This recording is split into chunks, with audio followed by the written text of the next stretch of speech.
Hello, it's been a long time since we've done this. So we're going to talk about AEW Revolution. We do not have the whole complete night here together, but I think the four of us could handle this Revolution preview, and Yeah. I'm pretty sure that we might have some other people jump in or surprise us. So who wants to go ahead and start setting up the Revolution? I will. All Sammy. right, so you know what? Good, Sammy. Not You. We're starting off great. Yeah, we gotta set the tone. This is I, Super Pro Todd Black, back with you on my other nights. And trust me, this will not be a nightmare. Yep, getting the puns off early. But yes, it is time for AEW Revolution. And dear gosh, has it really been a year since live shows? Because some of us were there, and I remember watching after C2E2 Revolution last year, and I miss it. I miss it all. Yeah, that Not was there. Last live show that I've been to, so yeah, I miss it too. Tomorrow, March 8th, would be exactly 1 year to the day of the last UFC event that was the last big sporting event, until because the following Wednesday NBA shut down, they canceled all college basketball, and it's pretty insane that we're a full year into this. As I read yesterday, one difference between March 2020 and March 2021, at least we have toilet paper now. Yes. But we shall endure. And we got Revolution, so at least we can see it. So, because I seem to recall some people thinking that the pandemic would kill AEW, and that didn't happen. No, it didn't happen at all. No, I think early on in the pandemic, AEW was at its strongest, I believe. In a way, I mean, they had to scramble at times, but like that month of like that 2-day month filming in the Georgia Nightmare Factory, like that was clutch. But yeah. So, one of the things is about that, in my honest opinion, when you look at those 2 months of taping, it really did help AEW in that beginning, especially if you compare it to WWE, because WWE was in a really rough shape those first 2 months of the pandemic. Even WrestleMania, the WrestleMania card they put together, because it literally was, hey, we need to put something on film now, or else we're gonna have nothing to show for our TV contracts, and that included WrestleMania. Versus AEW, I think because of the fact that a lot of those people lived in the Georgia, Florida area, I think really did help. And the cards, I mean, if you look back, it wasn't, the greatest, but they did have Kenny Omega, they did have Cody, they had Britt Baker, they had Sheeta, they had some, we definitely saw a young Alan Angels, for example. Oh, yeah. So we saw Preston Vance, Anna Jay. So it definitely, there was some good that came out of it. Yeah. So let's just start off with a simple question. We'll go around the horn, as they say. What match are you looking forward to the most on Revolution tonight? And you can include the buy-in should you choose.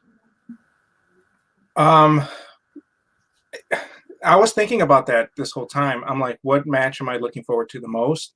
And I don't know. Like I'm trying to think of what I am looking forward to the most. The only thing that sticks up for me is the who the hell did they sign? That's what I'm looking for.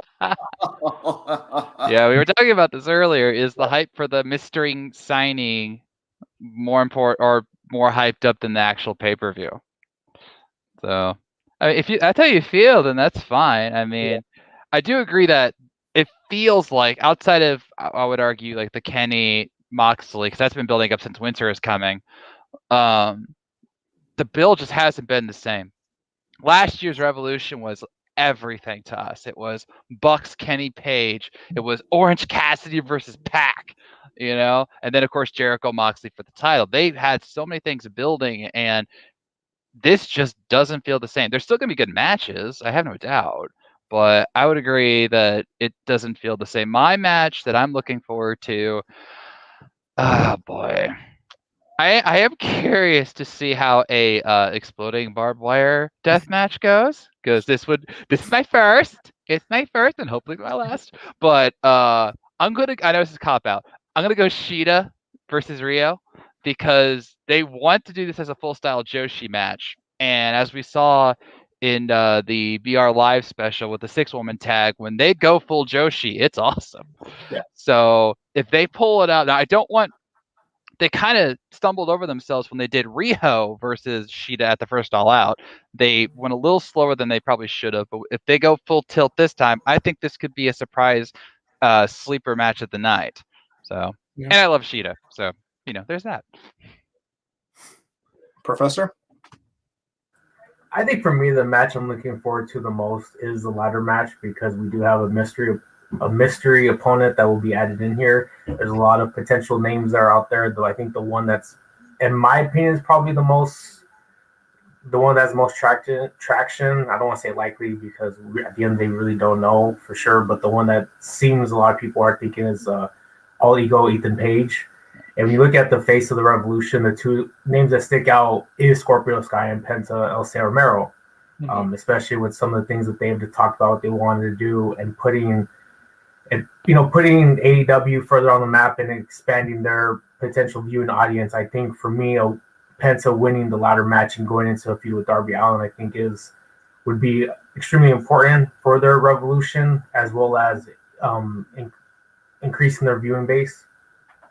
And do recall that it has been confirmed that whoever wins the ladder match faces Darby this Wednesday. Okay. So, yeah, they confirmed. Tony Khan confirmed that. So. Yeah, I actually put it all in the thread, so you'll find everything there. Yeah, I don't like that they're gonna right away use that up instead of having something build up towards it. They could have used Wednesday to start building it up. For what's the next thing before Double or Nothing? It's their Fight for the Fallen, right? No, that usually happens in July. Yeah. They could change it though. Who knows? I mean, we don't know what takes place in between. I don't know. There will be a special for sure, but I don't know what it is. But Fight for the Fallen's usually in July. Oh, the cruise. The cruise is the cruise is at the end of the year in October. It's October. Yeah, that was in January last year. It's just because remember this is a very unique time because we are now going into uncharted territory. Because last year, after the AEW Revolution, we had Salt Lake City, I believe, and that was it. There was nothing except the shows in Nightmare Factory. So because of once things started getting going again and with having Dynamite specials, I'm sure there'll be something like Winter is Fallen or Beach Break or something. I don't know exactly what. Spring something. Spring Fling, Spring Brawl. I kind of liked your Uncharted Territory. I like the AEW Uncharted Territory. You guys have fun with that. Sammy, what's the match you're looking forward to? Definitely the death match because the reason why is because I've seen a lot of FMW and I've seen a bunch of Freedoms recently, and Freedoms is actually a Japanese death promotion match. But I look forward to the death match because I'm very curious to see how they're gonna do it. Because from the looks of it, it looks like they're planning to do a lot in that match. But Kenny did say that he wants to bring that FMW style to AEW. So I'm very curious to see how they're gonna make it work. Yeah. But yeah, I look forward to it and concerned for the safety of Moxley and Omega, I guess. Yeah, the thing about that death match is no matter what happens, if it's a good match or a bad match, it's probably going to be the most talked about thing after tonight. But the thing is with death matches, they're either very good or they're complete duds. But it could go either way. Yeah, well, Moxley has been building this up, and he even told the critics, hey, if you hate gimmick matches and everything, you better not watch because this is going to be violent, and this is going to be intense, and this is what I live for. So, Moxley I trust, and their lights out match at a Full Gear is still one of my all-time favorite AEW matches. It was the first match that I ever felt deserved more than 5 stars.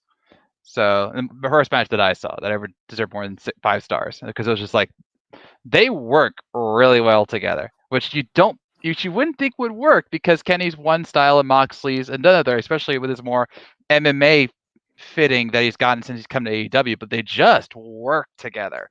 So I'm excited for this. Yeah, Moxley and Omega are definitely the 2 biggest stars in AEW. So that's the only thing where I know it was hyped up, but this should have felt like a big fight match, kind of like how they did the Cody match where they had the whole press conference and all that stuff. That's how they should have built it. It should have built this was a special thing. I mean, this is the rubber match. They both won one.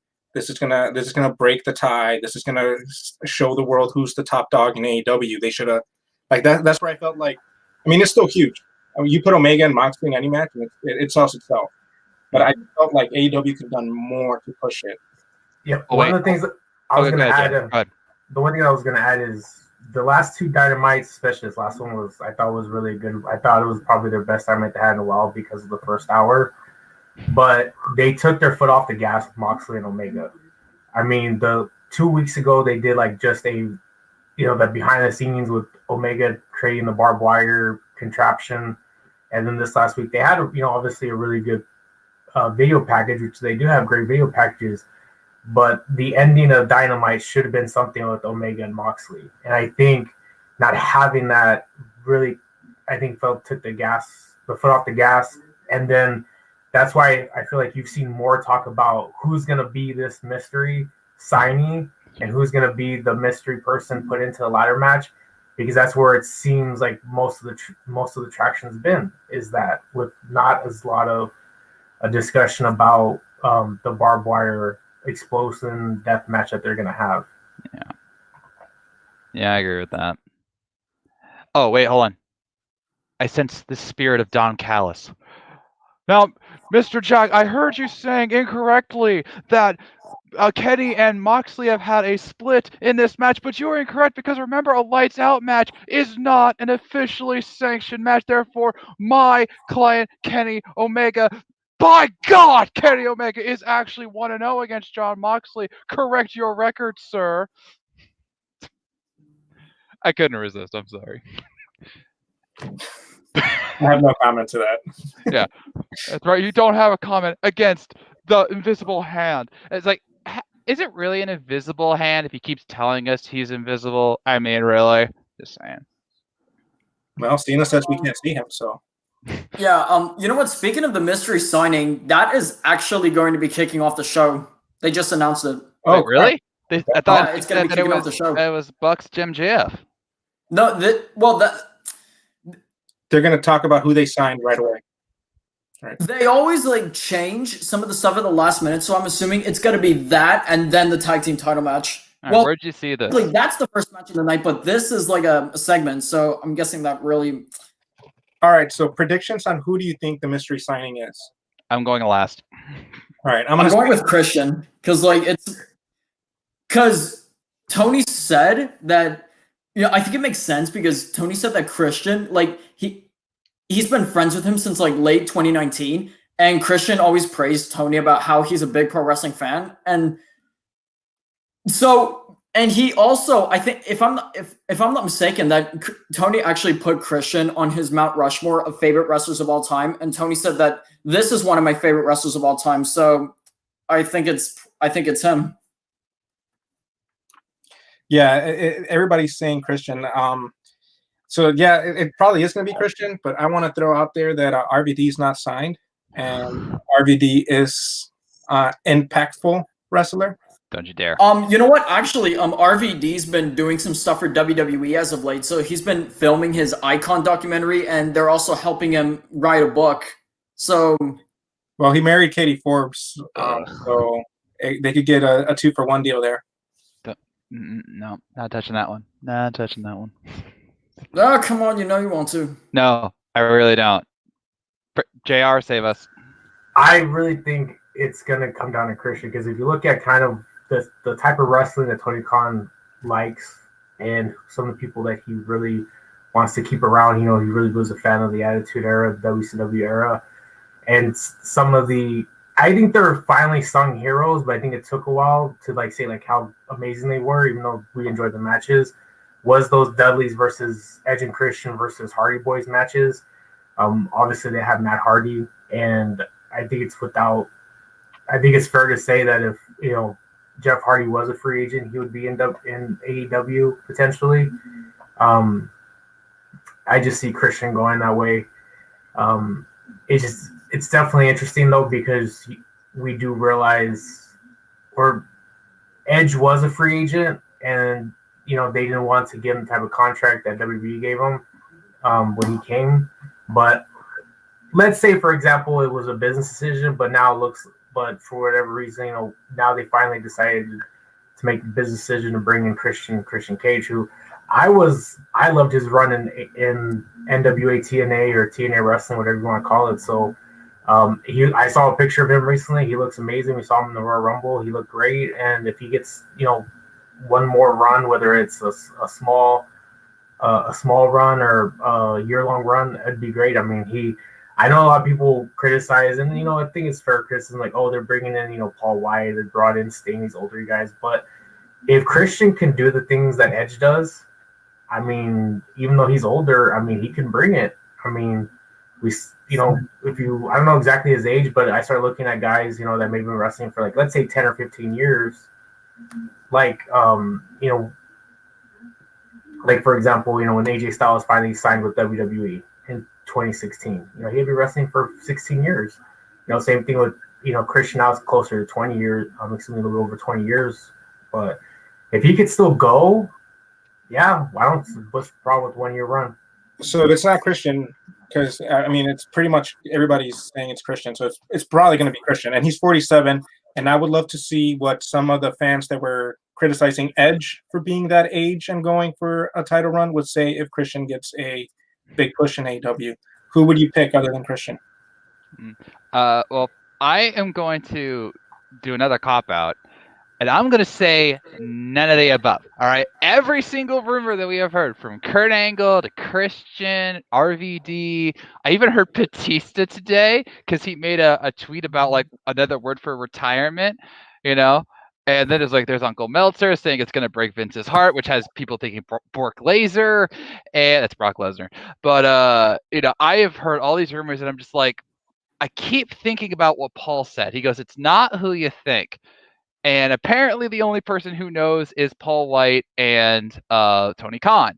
So while a lot of the hints do add up, including like the Christian, being liked by Tony Khan, and I wouldn't be mad if it's a Christian, but I would just think that maybe, just maybe, they pull off a swerve. Kind of like when Jake the Snake Roberts came out and no one saw that coming.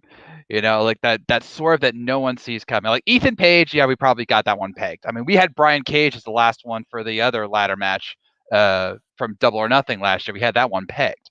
So I'm just going to hold out hope that it's none of the above. That's someone we just don't expect. And then we go.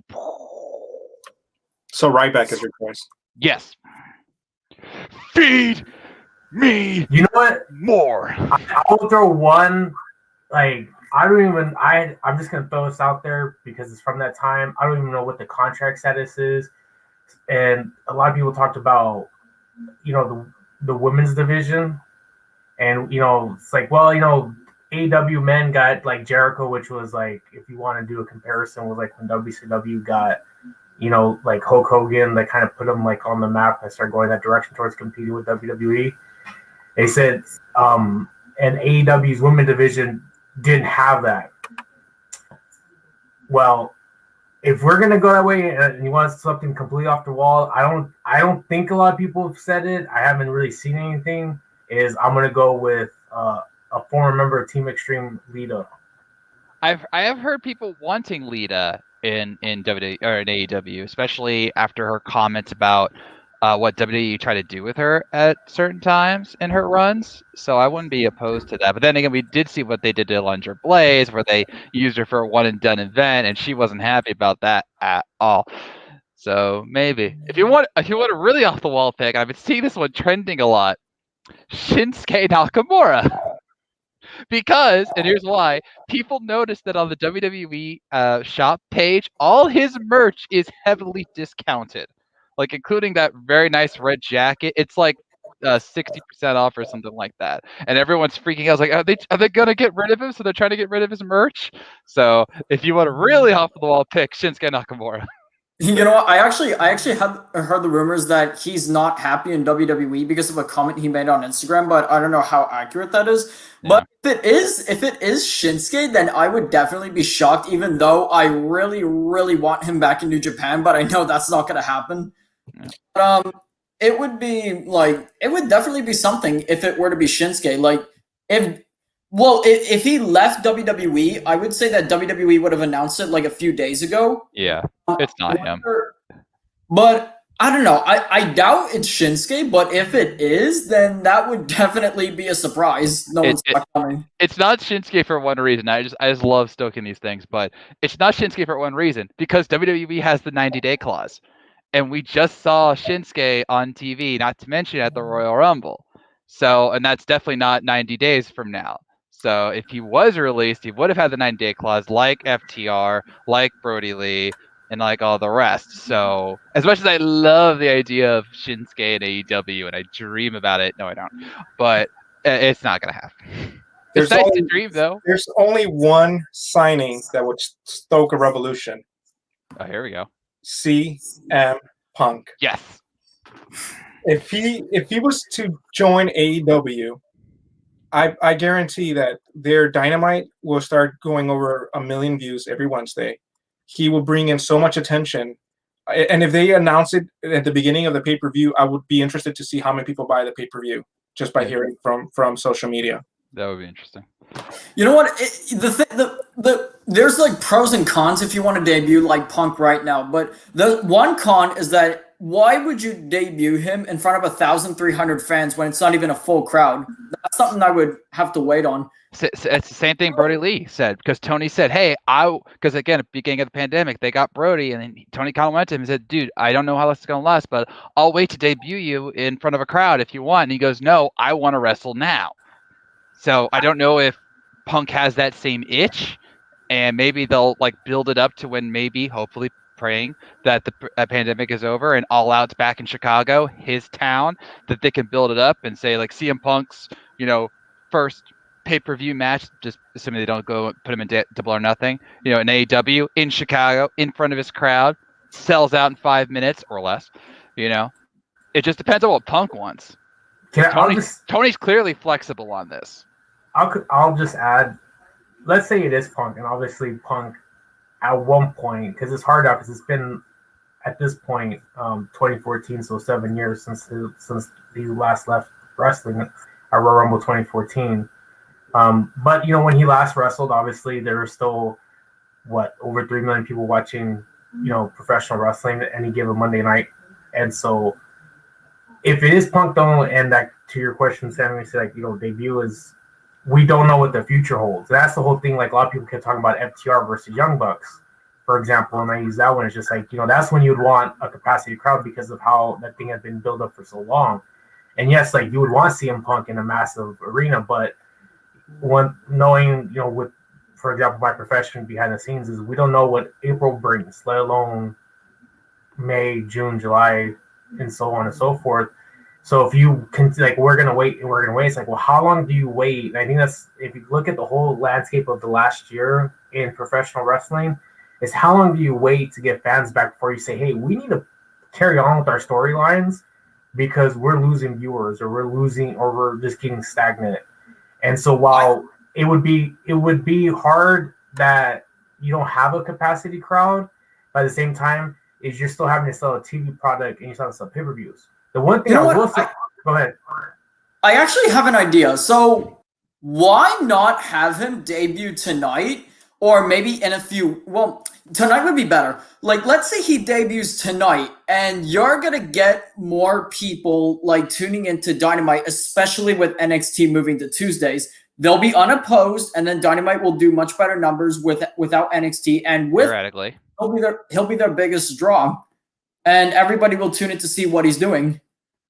Well, that would definitely be a pro if you want to debut him now. I think we talk about the bigger issue here. If we get CM Punk, do we get AJ?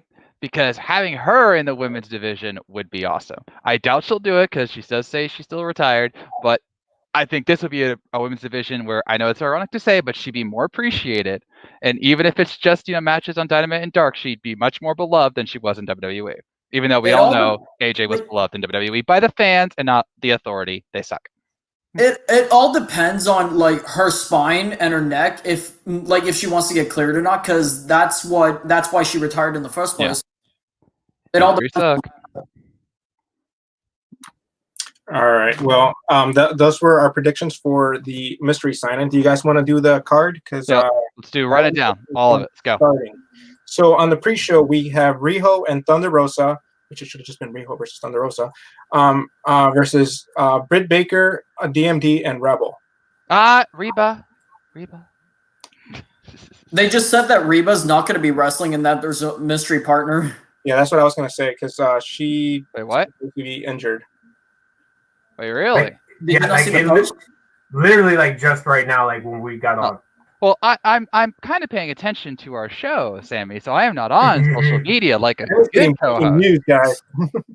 But if that's true, then do you think this is where they're going to debut Taya Trinidad? You know, just throw her in. Have some fun? Yeah, you know what? What would be better? Like if they have something. Like, if they have something else in mind for Thea, I honestly think she's going to be debuting on the Dynamite after. Because if you want to debut her now, there's a chance that the other signings could possibly overwhelm that, and she'll get the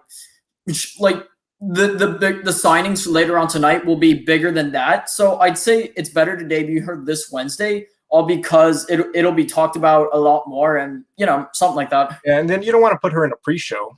That's kind of no. I don't want this match on the pre-show. I think it should be on the main card, but that's beside the point. And let's not forget last year's Revolution, who debuted in the pre-show. I don't remember. Y'all forgot? Yeah. Boom, boom, Coke Cabana. Boom. Coke Cabana. So that was I was so hyped when he came out. So was I. But so nothing's out of the realm. But in terms of who wins. I really do think it depends on who Britt's partner is, because if it is Taya, they're not going to have her lose on her pre-show debut, as bad as that would be. But I think they're still going to build up Britt. Thunder and Riho don't need it, although I would want it. So I'm going to go Britt and whoever her partner is. Yeah, I agree with you. JR? I'm going to go with Britt and her partner, and I will throw out a dark horse because we don't have nobody to say. And to build off her success this last Wednesday on Dynamite, I'm going to say Britt's mystery tag team partner is Jade Cargill. Ooh. Yeah, I like that. Because who better do you want her to work with than Rio and Thunder Rosa if you're saying, hey, we need to get you another match? I like that. I think that would be good. That would be nice. And I saw her when I was buying my my Revolution whatever. That Jade was on the poster. On BR Live, Jade was on the poster, not Rio. So but I think that was because of originally that match was supposed to be on Revolution, the Shaq. Stupid NBA All-Star game. Stupid. I actually have a very dark horse for Britt's partner because it really depends on who she's with, but I'll throw it out there. I said this on AEW podcast a couple days ago, but I'm going to go with Deonna Purrazzo as her mystery partner. Oh, Forbidden Door. Interesting. Because Deonna has said numerous times when, the Forbidden Door is open, so when are the women going to come over? And this would be a perfect opportunity to have Deonna, open that door and just have the Impact women come to Dynamite. And after this, Britt and Deonna can win this match, and then you could have Deonna feuding with Shida up until the special show, and then you can have Shida feud with Britt afterwards. I think that those would be two great programs. So you're already saying Shida's going to retain? Yeah, I mean, I don't really see Rio winning. I mean, right, we'll get to that once we get to that match. I'm going to say I don't think it's going to be Deonna because it's not that it's impossible, but she was just at a signing in the New York City area yesterday. Oh, okay. There are plans. Yeah, and I have a feeling they're going to want to keep it to be fair, the reason why I say that the reason I say it's not impossible is because technically Big Show's there too. So I mean, it is entirely and I don't know if Big Show's going to be here tonight to be a part of the mystery signing. Yeah, he will be tonight. He's supposed to announce mystery signing. So yeah, no. Also, as an investigative reporter, I tried to find your tweet. It's been deleted. Yep, the one about Reba being gone. It's been deleted from AEW's handle. So curiouser and curiouser. All right, next match. All right, so the next match is the Casino Tag Team Royale. The winner receives a future AEW Tag Team Championship opportunity. It's Bear Country versus the Dark Order. There's Versus two the teams. Dark Order. Yeah, there's two teams of the Dark Order. Then you got Inner Circle, Santana and Ortiz, Butcher and the Blade, Private Party, Top Flight, Death Triangle, Pac and Phoenix, Varsity Blondes, the Siddell Brothers, SoCal Uncensored, Christopher Daniels and Frankie Kazarian, the Natural Nightmares, Chaos Project, Gun Club, and Dark Order. Again, Wait, so wait. there's three Dark Orders: Alan Angels and Preston Bennett. That's 15 teams. Yeah, and That's crazy. 15 teams. Don't forget that there's a rumor Enzo and Cass are supposed to show up. There's not going to be a Joker team actually for the Casino Tag Team Battle Royal. So all the teams you Enzo and Cass. Yeah. There's not going to be a Joker team, but all the people you just mentioned, those will be all the teams in the match. There's not going to be like a mystery team or anything like that. But maybe they show up after the match. I mean, it's not impossible, but maybe. Hey Jack, you know what I think of Sammy right now? He's a hater. Hater. No, I think they're gonna bring out the Joker card. I think Enzo and Cass are gonna come out, and I predict Enzo and Cass winning this if they do show up. If they don't show up, then Private Party. I will pick. I'm going to be specific on this one. I think it's going to be Dark Order. Now, which Dark Order? Because I could just say Dark Order and have 6 people in my corner. They've technically already done Uno and Grayson versus the Bucks. I still think Dark Order should have won that match and been the tag champs, but I digress.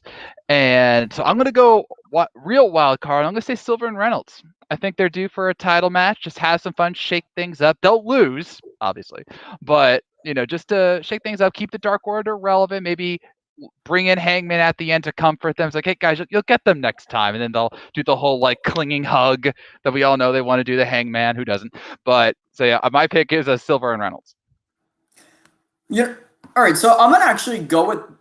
You know what? I'm gonna go with like 2 different scenarios here because I said this a couple days ago, but this match is going to depend on the tag team title match that's happening earlier on the show. So if you want to go down many different paths, let's say, for example, MJF and Chris Jericho win the belts, and I don't want that to happen, but let's say it does.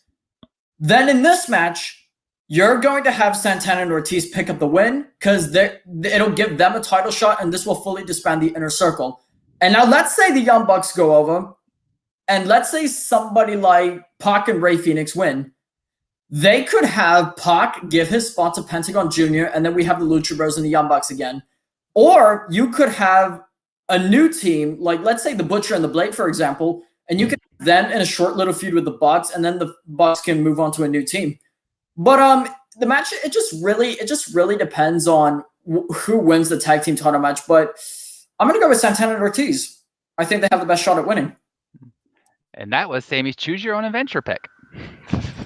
No, it was good. It was good. I liked your scenarios, honestly. Yeah, because I said the same thing a couple of days ago, so just wanted to bring that up. For the sake of being different, I'm going to go into a different direction for a potential, I hate using the term dream match, but I think a potential fantasy warfare type match. And I see Death Triangle winning, and that is a team of Pac and Rey Fenix. Okay. Next match.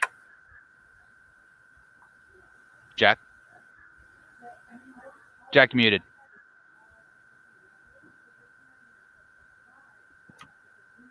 Well, I'm a boomer. So the next match forgive you. that I think should have been the pre-show match or the buy-in. Miro and Kip versus the Best Friends, Orange Cassidy and Chuck Taylor. I'd say it's really quick. The match is atrocious and have no business being on this pay-per-view card. There's nothing to this match, and Miro is going to beat Chuck Taylor to buy his game over camel clutch submission. Yeah, this should have been Miro Orange Cassidy. I think that would have been a fun one-on-one match. Miro has honestly not had that many one-on-one matches in AEW, even though Tony Khan really likes him. So, but yeah, Miro, Kip, just end this feud and build Miro up to maybe challenge Kenny. Who knows? I am hoping that this is the breaking point for Miro and Kip, which is why I'm going to go with Cassidy and Chuck Taylor here. Maybe on the Dynamite after, Miro can beat down Kip, and then the next week they have a singles match, and Miro can squash Kip in like 10 seconds, and then Miro moves on to become the star that everyone hopes for him to be. But I'm going with Cassidy and Chuck Taylor here, and it should happen, but that's what my gut is telling me.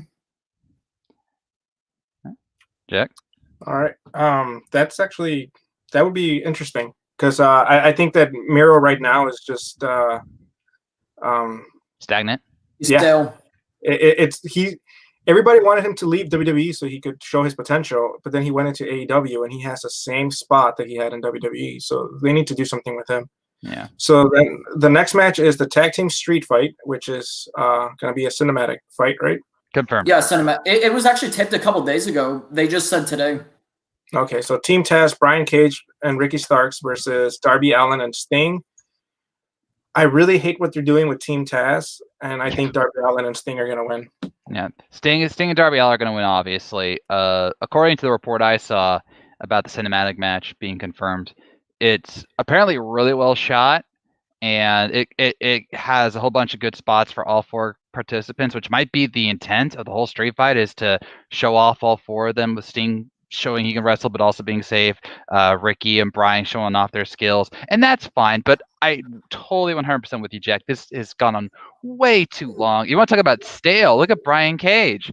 He was like the guy to come into AEW when he debuted at Double or Nothing last year. He got the FTW title. Okay, fine. And then he feuded with Darby for way too long, lost the match. Then it's been him and Sting in every single week. I love Sting. I don't need to see Sting every week. Okay, so end this match, Sting, Darby. Let's move on. Yeah. So this feud has been going on for how many months now? Since like Too many. Yeah, since like December, I believe. So, I mean, I'm gonna go. Yeah, I'll go with Darby and Sting here, all because I don't see Sting losing his first match in AEW. But I am hoping after this match, Sting is going to be written off television for the next couple of weeks before they can bring him back with something more intriguing. Well, this street fight is intriguing, but the storyline isn't. All right, so if you want to take a look at different scenarios, like Not why really. have, and Tony did say this, but he said that if Darby can't make it out of the street fight like without being injured, then he'll have to forfeit the title. And I'm wondering how they're gonna play that into the TNT Championship belt on Dynamite. Like, is Darby gonna lose in a couple seconds, or he's gonna go into the match 50% and then lose, or retain the belt? I mean, we don't know. But going to Darby and Sting here, not Team Taz. You want to know what's funny is that this has not been going on since December. This has been going on since July. Oh yeah, Darby Allin has. I'll give you the example. It was an AEW Dynamite match: Darby Allin and Jon Moxley versus Brian Cage and Ricky Starks. Then August. Excuse me. Let me go. That was Darby Allin before defeated Will Hobbs, but that was before he joined Team Taz. All out battle royal. That's when Brian Cage put Darby Allin inside the body bag and threw him over the top rope. That's right. September 25th, Darby Allin defeats Ricky Starks. And then we saw Darby Allin defeat Brian Cage in January 7th. So it is a long feud that's been going on with it's been pretty one-sided, let's be real. I mean, Darby Allin has gotten the better of those two monsters and the charismatic Ricky Starks. I can't wait to see it because at the end of the day, I'm a sucker for nostalgia, which is why I love, people like, Edge, Christian, Brock Lesnar, and so on and so forth, because I'm a sucker for nostalgia. And hopefully it's a good match, but it's time to move on and build up Darby as a TNT champion, as well as also build up Brian Cage, Ricky Starks, and Will Hobbs for who they are, and that is two monsters and a charismatic wrestler. Jack, next match. Yeah, I was just going to say Darby needs to lose that belt. He hasn't done anything with that belt. I honestly think that he should drop it to the winner of the ladder match, no matter who it is. Well, except for Cody. Well, I don't think Cody's gonna win because just let Darby drop it to anybody who wins the ladder match except Cody. I'll be fine with Scorpio Sky. I'll be fine with Pentagon Jr. I'll be fine with Lance Archer. Just anybody. Just end the title run. So we'll talk about that one. Face the Revolution ladder match. The winner is going to fight the TNT champion on Wednesday, according to Sammy sources. So it's Cody it's he's gonna have Arn Anderson, which I don't know why he still has him there. Scorpio Sky, Penta El Cero Miedo, Lance Archer, Max Caster, and to be announced. Max Caster was such a weird pick. I really thought they would go with 10, but I guess now we know because of the tag team battle royal. I'm going to go with Scorpio Sky. And for one simple reason, that promo he was doing on the announced team, where he was basically talking full heel, it's like, I am, these guys aren't 1/10 of my level, and yada, yada, yada. It's like, someone needs to be the face of Revolution. It's going to be me. So I think that would be a nice swerve that he goes dark, wins the title next week. Maybe that's how it plays, that Darby gets kind of hurt during the street fight, Scorpio capitalizes, wins the belt, and then maybe breaks off from SCU even more. Who knows? But I'm going to go with Scorpio. I don't think they'll pull another Brian Cage and give it to Ethan Page.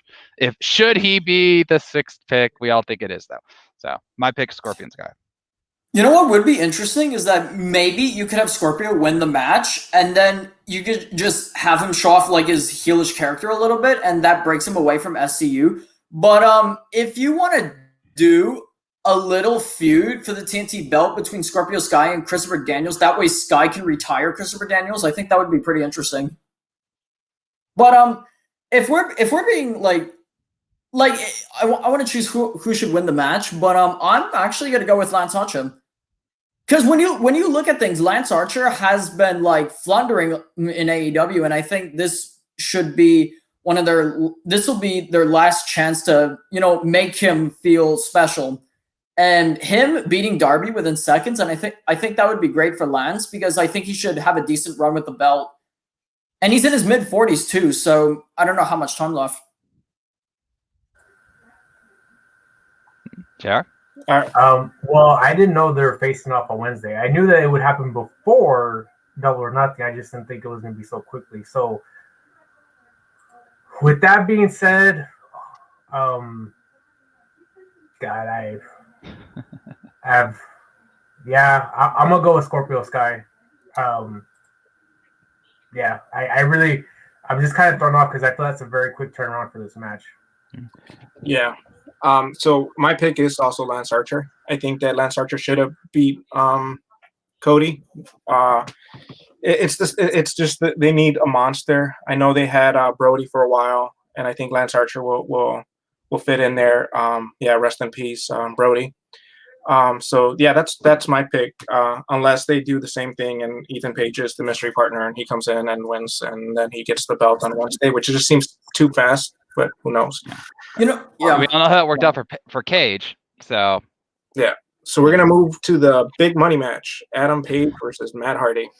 This is so weird. This is an easy pick, so I'm gonna go with Hangman, because it seems obvious that Hangman will win, because I like what Matt Hardy is doing actually with his little stable, because I think it helps Private Party and the Hybrid too. But I'm still going with Hangman to go over in this match, and I think they'll immediately give him something after. But this is easily the most predictable show of the match for me. Well, the most predictable match of the show. Sorry. JR? Hangman over Matt Hardy.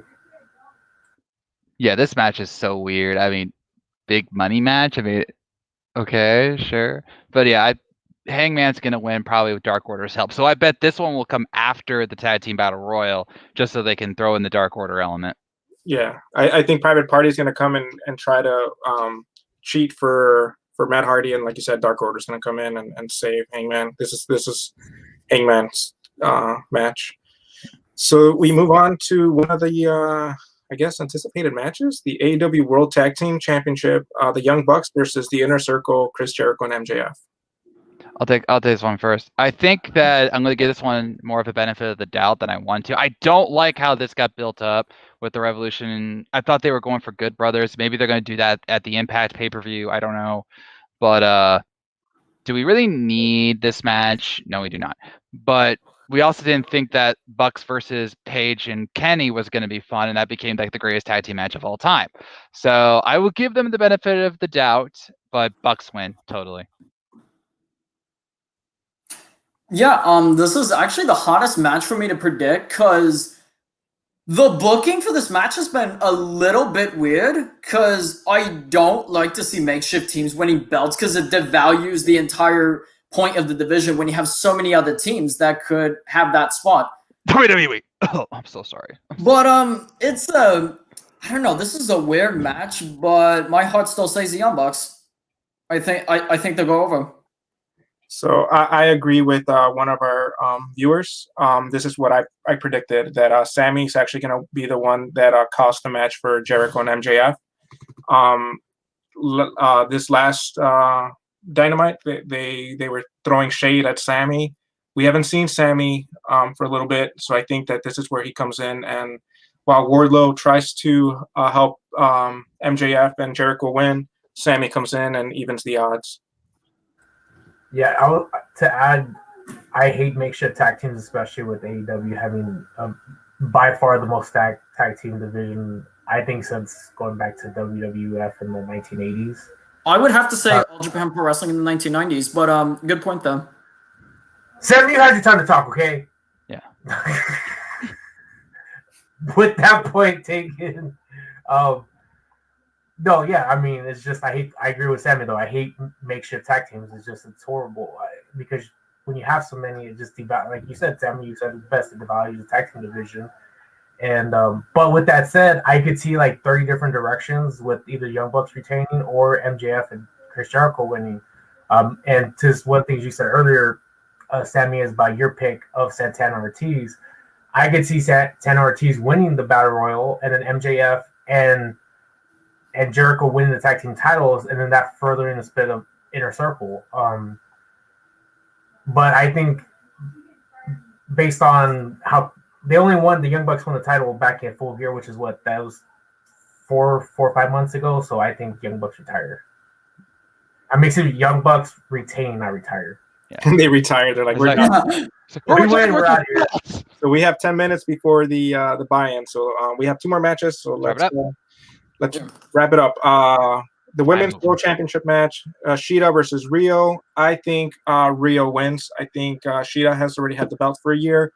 And, everybody talks about how Omega is really high on Rio. I think they're going to try to go in a different direction by putting her over. Yeah, you know what? This is another match that kind of like, but the booking of the tournament has been weird because there's a bunch of decisions where you don't necessarily agree with. But I'm still saying that Shida will retain for one reason. They will want to give Baker and Shida like a big build up with like promos and everything, because that's what Baker's about. Like, she can talk, and I think her and Shida will definitely have one of the best feuds going into Double or Nothing. So I think Shida will retain for that reason. JR? It's tough because I think with the exception of Kenny Omega winning his tournament, as well as Cody Rhodes being like the first ever TNT, most people that win like these battle royals or the ladder match, they don't win like their championship opportunity, which is fine. Like, I think it gets, with things on the other side with like the Royal Rumble or Money in the Bank, it gets too predictable, and what they win, like, they're guaranteed they're going to win. So I don't have a problem with it. But with this one, I just don't see how you're going to have this whole tournament. You're going to have this Japanese side with Japanese matches. You're going to fly Rio Mizunami. Did I say it right? Yeah. Todd? Sammy? Yeah. Okay. Fly her over from Japan to America, just have her lose. I think that she's probably going to win. And so that's my pick. Well, as you all know, Shida is life, Shida is love, but that's beside the point. And my thing here is this: could they put the belt on Rio? Absolutely. And you made a great point about the tournament, JR. My problem though is that Rio, outside of this tournament, has had one match in AEW, and that was the original Double or Nothing in the Joshi War, as I like to call it. But so to put it on her after all this time. She's never been on Dynamite outside of the one match with Nyla Rose, which was good. But that was her first Dynamite. And she's been in technically, only a handful of matches versus all these other women. And I just don't think they built her up enough, even with this tournament, which was totally wonky. But I don't see them putting it on her No, it would be a weird move, and I think they could have done it better, like with Yuka Sakazaki, who we know has already a connection with AEW fans. So I'm going to say Shida retains, and then whoever she fights next prior to Double or Nothing, I really don't want them to extend her title to 1 year reign because of how they've handled it. But no, I think Shida's going to win it. But if they put on Rio, I won't be mad. And then we come to the final match, and a good question. Hey, who dies today? Everybody dies. That's not in this match. Yeah, so it's gonna be the exploding barbed wire death match for the AEW World Championship match. Kenny Omega versus Jon Moxley. My prediction is Kenny retains. They're not gonna go back and give it to Moxley. Yeah, I'm gonna say that Omega's gonna keep the belt, and I think this will write off Moxley from AEW for at least a couple of months. I mean, he'll still be in Japan and everything, and he'll drop the belt there, and then he'll take a hiatus from wrestling. And he will make his return by All Out, I'll say, because he deserves that gigantic break from wrestling after all he's done. So Omega will win, and then the pay-per-view will end with the ring exploding with Moxley inside it just to write him off. That'll be it.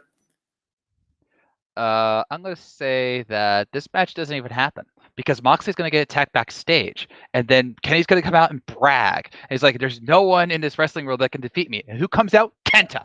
Kenta comes out. And then all of a sudden it's Kenta. I'm just joking. I'm not going to do this. But it'd be funny, though. It'd be funny. And then real Bullet Club war. Anyway, Forbidden Door, all the way open.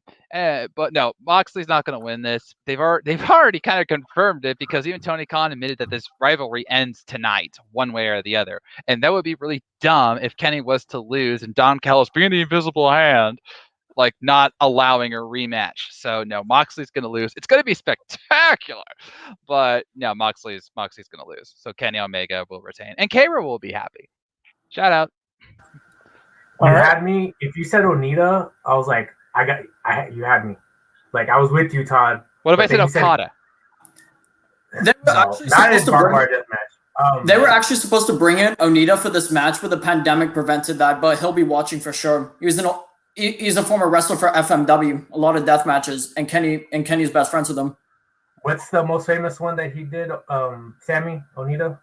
It was the death match with I think it was the one with Funk. I think one.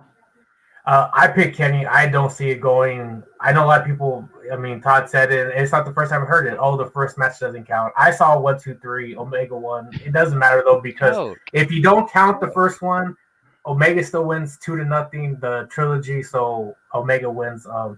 Obviously, Jon Moxley. Shout out to him and his wife. They have a new child and get some much needed break from the sport of professional wrestling.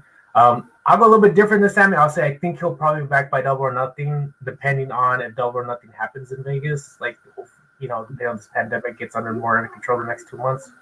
But yeah, I see Omega winning. Because Renee is actually due in June. That's why I say All Out, so it gives him a couple months. But I don't see him returning before that. That's why I say after. Wait a minute, who had the child then in December? Oh, that was never mind. That was I forgot her name. It was Seth and Becky. It was Becky. Yeah. I thought they already had their kid. No, which makes sense. We are 4 minutes from the pay-per-view. Somebody else is having a baby in June, and that's me and Maria, and that's the reason why Beat 'em Up Wrestling has been kind of in hiatus. So this was a quick, all of a sudden, we decided to just jump in and talk about Revolution. Today, the Revolution for AEW will begin, and hopefully we will see a better representation for women, and hopefully the pandemic ends soon so that we could go back and watch these shows live and get all energized. I miss watching live wrestling, and AEW was a huge part of it. I had a lot of fun in the shows. So thank you, everybody. You guys want to shout out your social media real quick? Go ahead. Mine's right here. Yeah, mine's too. So yeah, but I'll explain myself. So it's at Kalaf Sammy, so KHALAF and then Sammy. So that, or you can put in the search bar Samster. It works too. So there's that. If you go to part of our podcast I do with my boy Floyd, who's currently right now at Jacksonville to see AEW Revolution, and it's on Twitter at Around the Ring OK. You can also find me on Facebook at the AEW All Elite Wrestling Discussion. We have approximately 17,000 members strong right now, and we do our best to keep all spoilers. Nobody will be talking about the Revolution tonight until tomorrow at 1 p.m. Eastern Standard Time. So there you go. Awesome. Thanks everybody that watched. Thanks everybody that tuned in, and thank you guys for coming in and jumping all of a sudden on this. I was happy to be a good knight on this good night. Oh, all right. Enjoy Revolution, everybody. All right.